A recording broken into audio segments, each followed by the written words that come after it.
যদি আপনার নামে কমপ্লেন আসে আর কমপ্লেন হলে আপনাকে আইল্যান্ডগুলোতে থাকতে দিবে না। আসসালামু আলাইকুম। মালদ্বীপে আইল্যান্ডগুলোতে থাকতে হলে কিছু নিয়ম কানুন আছে, কিছু রুলস আছে, এগুলো অবশ্যই ফলো করতে হবে। শুধু বাংলাদেশি না, ইন্ডিয়ান হোক, শ্রীলঙ্কান হোক, নেপালি হোক, প্রত্যেকটা কর্মরত প্রবাসী যারা এই দেশে আছে, আইল্যান্ডগুলোতে থাকতে হলে অবশ্যই নিয়ম কানুন মেনে চলতে হবে। এদের যে রুলস আছে এগুলো অবশ্যই মেনে চলতে হবে। তা আপনারা যারা মালদ্বীপে আসবেন নতুন করে, তা আপনাদের উদ্দেশ্য বলতেছি, আপনারা মালদ্বীপে আসার পরে যখন আইল্যান্ড হয়ে চলে আসবেন, আইল্যান্ডে থাকবেন, আইল্যান্ডে কাজকর্ম করবেন, তখন আপনারাও এই নিয়ম কানুন মেনে চলতে হবে। তো নিয়ম কানুনগুলো আমি আপনাদেরকে বলে দিচ্ছি। যেহেতু মালদ্বীপ একটা পর্যটক দেশ, তো এখানে পর্যটকরা ঘোরাঘুরি করার জন্য আসে বিভিন্ন রাষ্ট্র থেকে। তো মালদ্বীপের দ্বীপগুলোতে বেশিরভাগই পর্যটকরা ঘুরতে আসে। তো পর্যটক যখন ঘুরতে আসে দ্বীপগুলোতে, তখন পর্যটকের সাথে কোনো বেয়াদবি করা যাবে না, কোনো ছবি বা ভিডিও করা যাবে না, কোনো রকমেই তাদের সাথে খারাপ আচরণ করা যাবে না।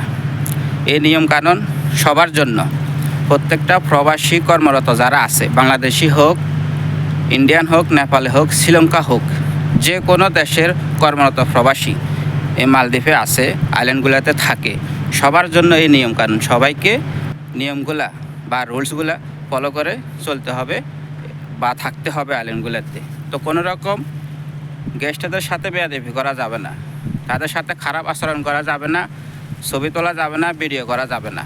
বিশেষ করে এখানে বিকিনি পিসগুলা যেখানে আছে, গেস্টরা যেখানে সুইমিং করে, স্নোক্লিং করে, সেখানের আশেপাশেও আপনারা ঘোরাঘুরি করবেন না, আপনারা ভিডিও করবেন না, আপনার ছবি তোলা থেকে বিরত থাকুন। হয়তো আপনাদের চোখে সুন্দর লাগছে, তারা এখানে বিকিনি ড্রেস পরে ঘোরাঘুরি করতেছে, সাঁতার কাটতেছে, হয়তো আপনার চোখে ভালো লাগছে, আপনি এগুলার ভিডিও করবেন, ঠিক আছে? ভিডিও করতে পারবেন না।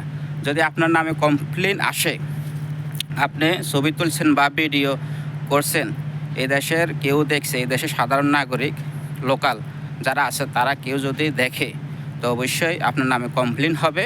আর কমপ্লেন হলে আপনাকে আইল্যান্ডগুলোতে থাকতে দিবে না। আপনি যে আইল্যান্ডে থাকেন না কেন, ছবি তোলেন বা ভিডিও করেন, ঠিক আছে, যদি আপনার নামে কমপ্লেন আসে, তো আপনাকে এই আইল্যান্ডে থাকতে দিবে না। তো অবশ্যই বিষয়টা আপনারা মাথায় রাখবেন।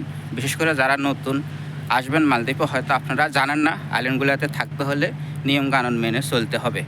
আশা করি সবাই বুঝতে পারছেন। ভালো থাকবেন সবাই।